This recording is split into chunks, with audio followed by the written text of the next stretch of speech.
how are you going to approach Jingle Bells? This is where the Maestro courses work for you, because there's so much creativity and opportunity. You might start with the 3 and 2 black notes, for instance, because the patterns of the 3s and 2s are how you find your way around the piano.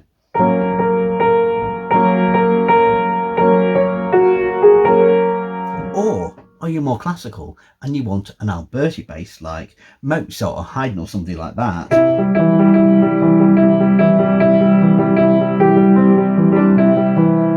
Or perhaps you want more of an Elvis style bass? Or do you want a stride piano?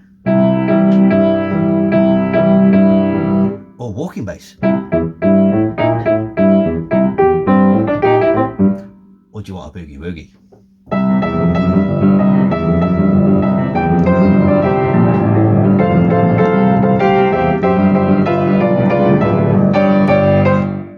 It's up to you. That's where the Maestro courses work for everybody, because you've got this opportunity to be creative, to use your imagination and to make the piece yours through understanding, through skills. Join the Maestro online library.